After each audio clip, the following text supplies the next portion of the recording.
Bahalayim La Yahweh Bahashem Yahushai Bahashem Rachak Kadash. All praises to Yahweh, Bahashem, Yahushai, Bahashem, Kadash. And what that little intro was is a translation of all praises, what the brother said. The first prayer we'd like to start off with is we'd like to thank Yahweh Bahashem Yahushai for giving us the Holy Spirit, giving us His knowledge, wisdom, and understanding, giving us the elder apostles of GMS and the elder brothers too, giving us all the information through all the brothers, through all the miracles, and we're going to provide with our part in trying to wake up these people right here, which are the Negroes, Latinos, and Native Americans. Also the confusion faces to the fact that they are not who they think they are, but actually the biblical people of Yahweh Bahashem Yahushai, which are Judah, Benjamin, Levi, Simeon, Zebulun, Ephraim, Manasseh, Gad, Reuben, Naphtali, Asher, Issachar, which make the 12 tribes of Israel. And we're going to bring you some truth. We've been going into slavery a lot. And today we have a lot of Edomites over there that are going to be walking over here. Hopefully someone will come by and let's see if we can get us a little discourse. But, you know, there's like we were going on before, where there's two types of slavery: wicked slavery and righteous slavery. Now, Israel was guilty of putting their brothers into slavery too. You got a scripture? Speak on it first, Yeah, so we wanted to go into slavery, and we wanted to speak on how the Romans fell out of power. And the Romans, they're the Edomites in the Bible. So they fell out of power around the 4th or 5th century, and then they started coming back into power around the 14th and 15th century in the Renaissance. You know? And that's a beautiful thing to talk about, because that has to be spoken about. In order to get to today, to the time frame we are in today, we have to talk about what happened in those times, in the Renaissance era. Because the worst time in our lives began in 1492, towards the end of the 1400s.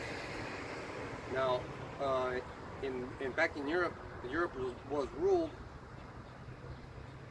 which they called it the Dark Ages, was ruled by Benjamin, Judah, and Levi, the Southern Kingdom. They were called Moors. And some of them were Israelites, but every time you have a great kingdom in this society, in this world, it's because it has great people in it, and the only great people on the planet are Israelites. Because how do you think power gets transferred? Through war. Like, for example, 1492, they came and they conquered, right? That was war. That was war. So and this is Isaiah 1:1, the vision which Isaiah, son of Amos, had concerning Judah and Jerusalem in the days of Uzziah, Jotham, Ahaz, and Hezekiah, kings of Judah. Hear, O heavens, and listen, O earth, for the Lord speaks. Sons have I raised and reared, but they have disowned me. So part of slavery is owning someone, right? And how do you own someone? You gotta make sure everybody else knows that you own it. You gotta brand it. If you have a cow, you gotta brand it. You gotta let everybody know that that's yours and nobody else's. So what happened in slavery? We had to get killed, and we had to get re-educated. And there's a lot of deep things going into that, because there's reincarnation. Because how are you going to kill people and then, you know, they forget? Because they're going to continue on. It's called reincarnation. So let's put it into perspective. So right now, if if Yahushua didn't come back, what I believe that he's gonna come back real soon because all these things are happening. They got Japan has this crazy idea where they're gonna have a like sort of elevator to this ISIS Space Center, which is a connecting route from heaven to earth. And I thought about the Jacob's ladder, so I did a little video on it. See, that's these nations are getting ideas from the Bible. So now let's go back over here because we have to give you this message, and the point really is right here. Hear, O heavens, and listen, O earth, for Yahweh Ba'Hashem Yahushai speaks. Sons have I raised and reared, but they have disowned me. Are you in Deuteronomy? No. You want to get Deuteronomy 32 and 1? Because part of owning something is taking it away from its original location. So if I buy a car and my car I picked it up in, let's say, San Francisco, I have to relocate it to where I live, right? Because it's my property. The white man did that by taking, well, he bought the so-called Negro from Hamites because they had war. Look, and every time it goes back to war. It always goes back to war. So these Hamites raided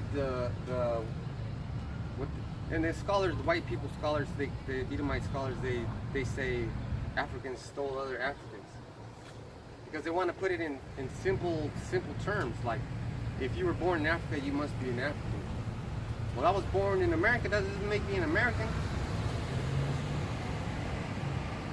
Through the graces of Yahweh Ba'Hashem Yahushai, His only begotten Son, I found out who I am. Yeah, I was born in America, just like Paul was born in Tarsus. But even Paul said, I'm a Hebrew Israelite. And now I'm telling you that we're Hebrew Israelites, because you got to come back to your nationality. So you buy something, and for a human it's different. Let's say you buy a human, you got to beat the hell out of it, especially if it's an Israelite, because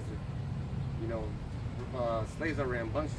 If you catch something in a wild state, I'm just saying wild state, like, because I'm comparing Israel to a rooster, a wild rooster, because it's going to fight you once you capture it. It's going to fight you, try to get away.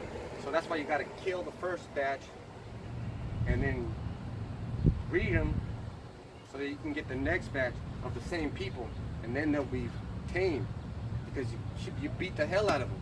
You beat their identity out of them, Esau. And you did that to the northern kingdom too. You took us eastward. You took our land. Man, you did a number on Judah and Israel, man. You got that in 13:1. This is Deuteronomy 32:1. Give ear, O ye heavens, and I will speak, and hear, O earth, the words of my mouth. My doctrine shall drop as the rain, my speech shall distill as the dew, and the small rain upon the tender herb, and the showers upon the grass. Yeah, that was the one, because it's explaining to you something beautiful. Because if you get this knowledge, wisdom, and understanding, you'll be right. Especially if you're on this part of the sun, right? You'll get this understanding, and soon enough, this will become your living waters. You'll drink from it, and you'll eat from it. Just like in the morning, this grass gets fed with the dew, and all the plants get fed like that. Everything has a natural cycle to it. You're returned back to who you're really supposed to be. Now, there's a lot of things. There's a lot of things that happen in slavery, because when you're in your natural state, you're living according to what you think is okay. And then something like slavery happens, you're like, man, why is this fucked up things happening to me? Well, it'll tell you. Let's see. Let's see if I can find it. In Hebrews 12 and 5.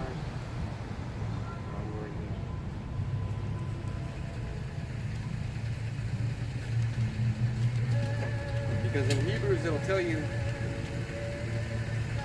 this is Hebrews 12 and 5, you have also forgotten the exhortation addressed to you as sons. Because these people are the sons of the Most High, Yahweh Hashem Yahushai. These people are the sons, but when they're in this state, when they're calling themselves Negroes, Latinos, and Native Americans, and not Israelites, they're in a Gentile state of mind.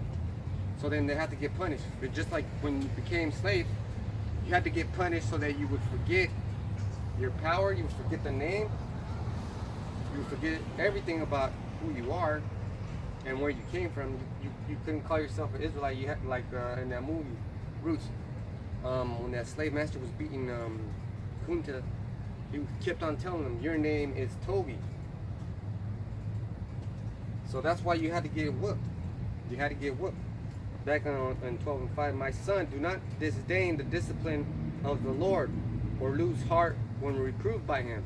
And that lets you know right off the bat, the Lord is not a nice guy. Because the word nice means pretty much stupid. He ain't stupid. That's for damn sure. He does exist, and we know that for sure. And don't try to say that this Bible was written after all these things happened and it's post-prophetic. No, this is prophetic, man. This is before it happened. Verse 6, for whom, this is why it happened. This is why we all went into slavery. For whom the Lord loves, he disciplines. He scourges every son he acknowledges. Because guess what, people? There's people on earth that do wicked things. Because they're supposed to do wicked things.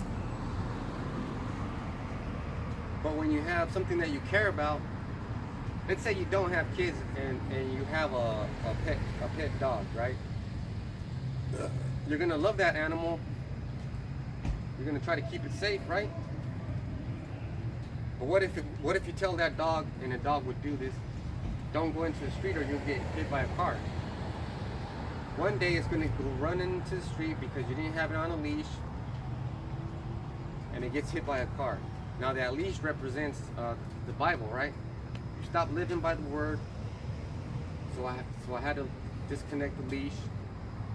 You wanted to be free from the law, so you became free from the law. And the truck that hit you was called Esau. He hit you with slavery. Get some more there. They're going to the next person.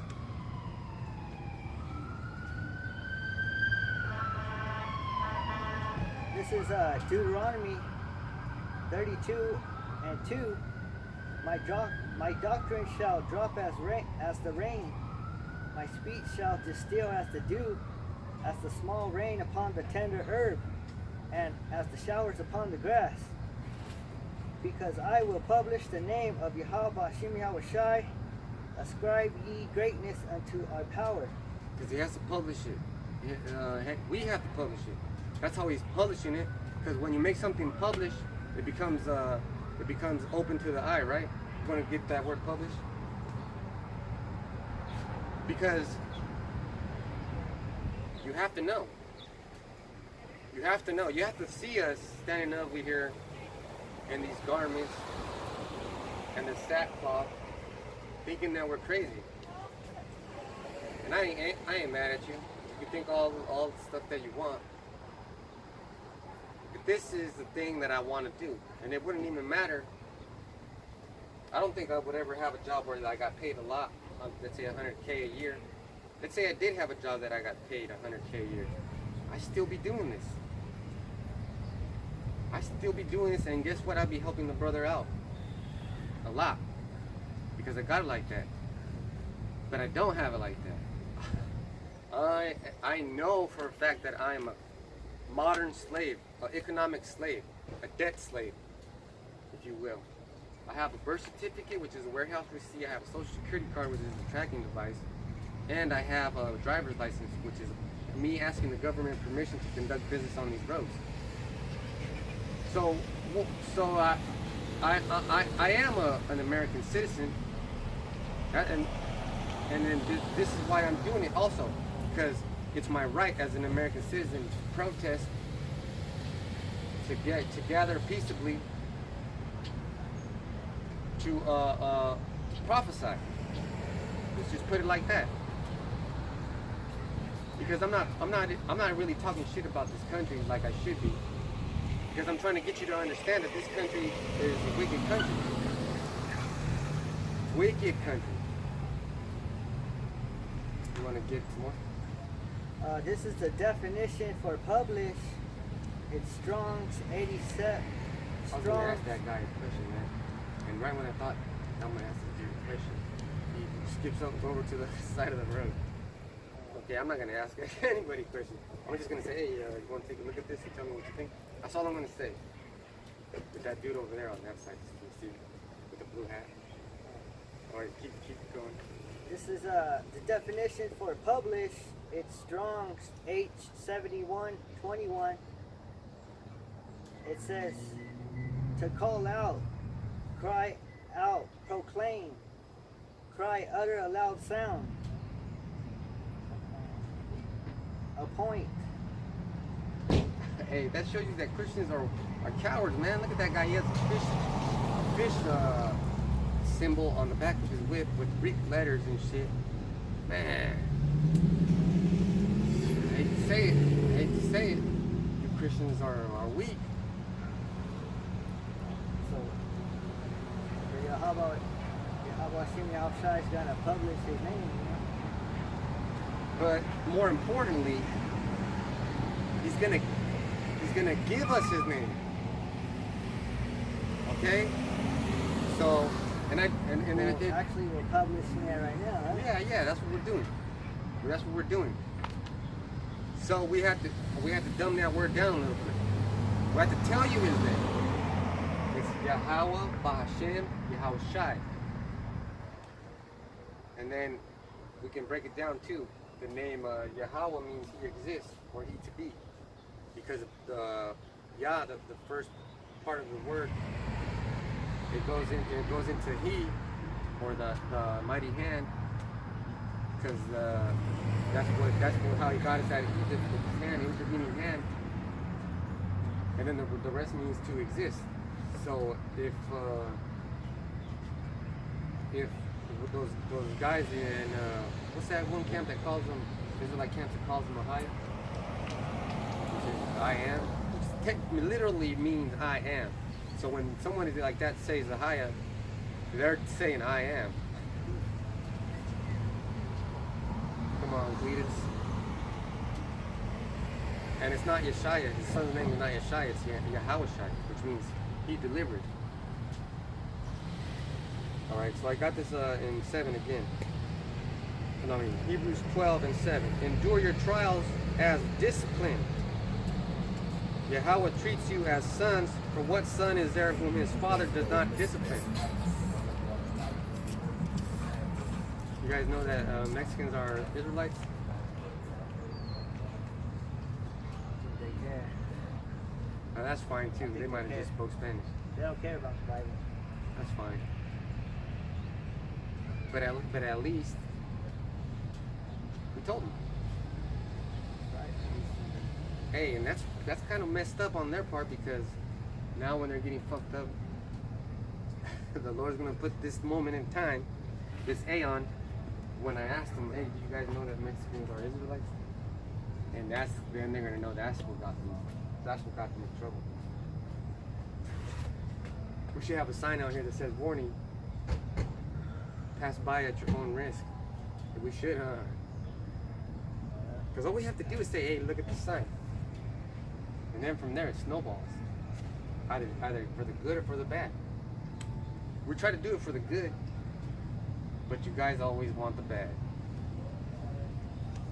And that's called slave mentality right there. Loving the master so much. Go ahead.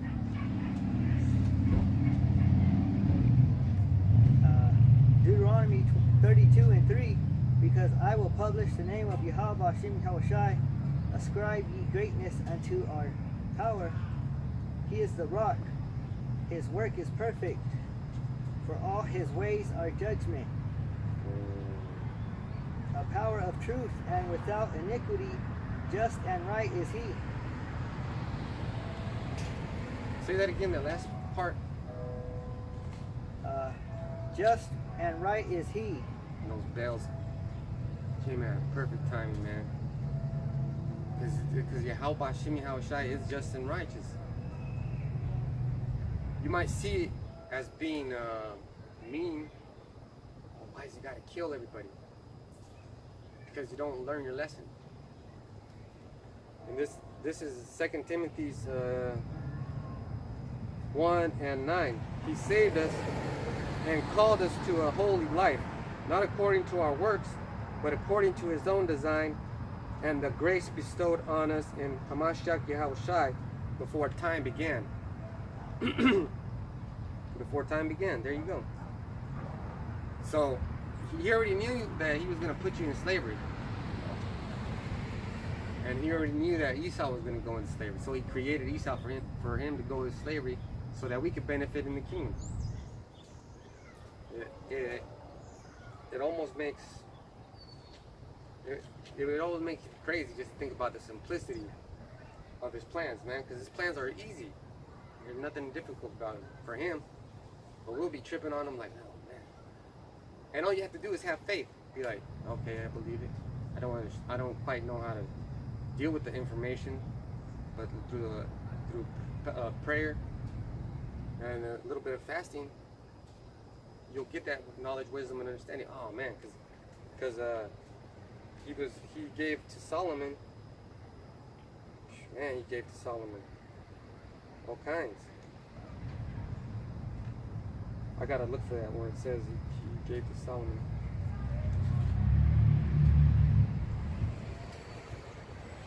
Because all you have to do is pray for knowledge, wisdom, and understanding, and you can get it. You'll be like, okay, when these brothers are talking about slavery, what do they mean slavery? Well, Revelation, we're going to get to Revelation 13 and 19. Because everything happens for a reason. And when we publish the name, you can't just be fucking, excuse my language, you just can't be uttering that name and doing all kinds of wickedness, right? You can't be no homosexual and then say, oh well, the Lord's blessing me. How about Hashem Yahushai? You know. So this is what you got to do. This is James 1:21. Therefore put away all filth and evil excess, and humbly welcome the word that has been planted in you and is able to save your souls. Because those names will be able to save your soul. They'll be able to clean you. It's the real cleaning device. Go ahead. Revelation 13:9. If any man have an ear, let him hear. He that leadeth into captivity shall go into captivity. He that killeth with the sword must be killed with the sword. Here is the patience and the faith of the saints. Get that one again, dude. That's a good one. Revelation 13:9. If any man have an ear, let him hear. That if any man have an ear, let him hear. So that's a cut right there, because if you're a real man, you would stop to hear. So guess what? You're not a real man. Man. This is a two-edged sword, people. Two-edged sword. Can you imagine that? Oh man, how Hashem Yahushai operates? He cuts people like left and right like butter, man. Because if any man have an ear, let him hear. Because Negroes, Latinos, and Native American are the Lord's chosen people, also confusion of faces, which could be of any nation. Go ahead.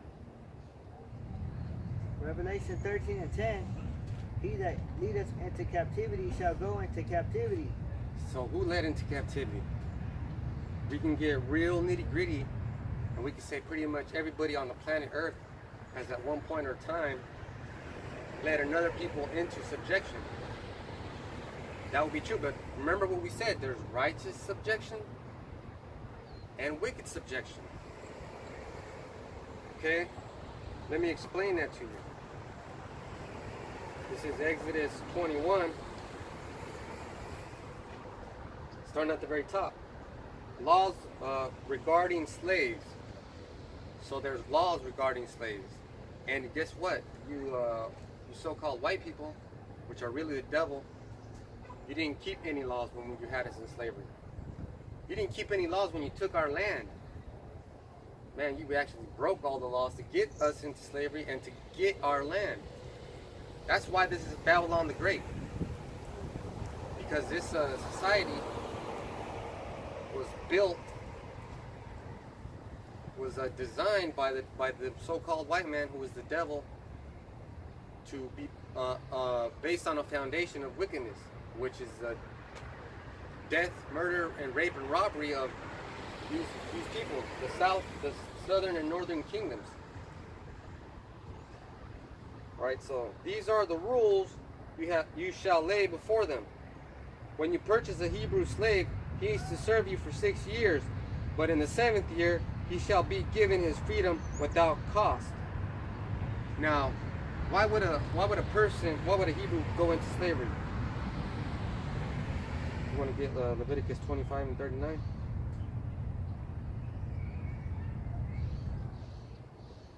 So, and it's, it happens all the time. It's called debt today. Today it's called debt. But let's go back in time. Let's say we're Hebrews. I mean, it should have been Israelites. We're Israelites, and we got land, we got this, that, and the other. And I wasn't being righteous with my stuff. I wouldn't put stuff away for famines. I wouldn't follow the laws. I wouldn't do this. I would spend it. I would spend it, right? And then one day the famine hits my tribe. So now, if I'm gonna go and say, hey brother, you know what, I have hard times, this, that, and the other. Yeah, I gotta do this. I gotta, put myself under you. And you give me some seed, and I'll be your slave for this long, and I'll plant my farmland, and I'll give you. How does 80% sound? That's pretty good, huh? That's a righteous slavery. Okay? Because then after 6 years of hard work, and even if I had to give them 100%, 6 years of that, and then I get my freedom back, and then I get stuff back, and then I get my land back, and then I get, that's the righteous, right? But this wasn't righteous. This wasn't a righteous slavery. Go ahead. This is Leviticus 25 and 39. And if thy brother that dwelleth by thee be waxing poor, and be sold unto thee, thou shalt not compel him to serve as a bondservant, but as an...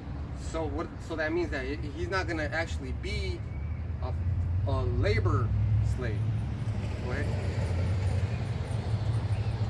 Because you got to treat your brother right, man. You got to treat your brother right, and that's what Israel forgot to do. Israel, you forgot to treat your brother right. You northern kingdoms, you Latinos forgot to treat our Negro brothers right. And also, you Negroes forgot to treat us right. It goes both ways. We forgot to treat each other right. Go ahead. It says, and if thy brother that dwelleth by thee be waxen poor, and be sold unto thee, thou shalt not compel him to serve as a bondservant, but as an hired servant. And as a sojourner he shall be with thee, and shall serve thee unto the year of Jubilee. Go ahead and get that word Jubilee. because that's being done in righteousness.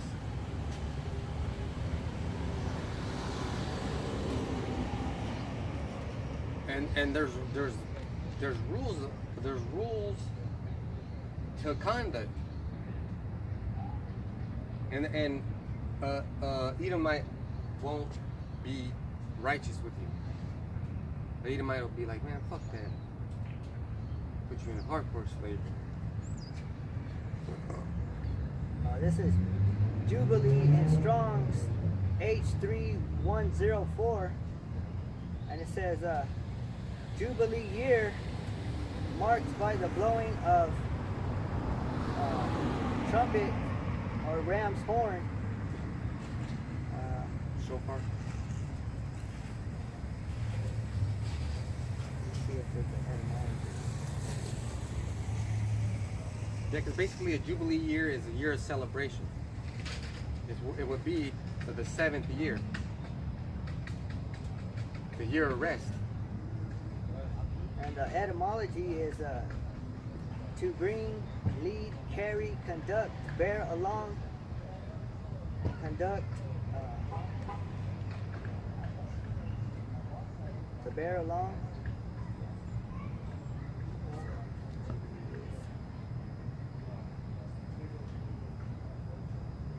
Because when you're giving rest, you're like bearing.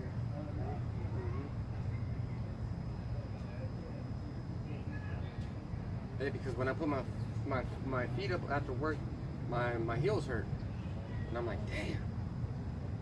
I gotta bear with it. I gotta be like, damn, it's a good thing I'm resting. But look at that word bearing too, because maybe that'll give us some more. Not maybe, it will. But while you're getting there, I'll read this along in 3. Exodus 21:3. If he comes into service alone, he shall leave alone. If he comes with the wife, his wife shall leave with him.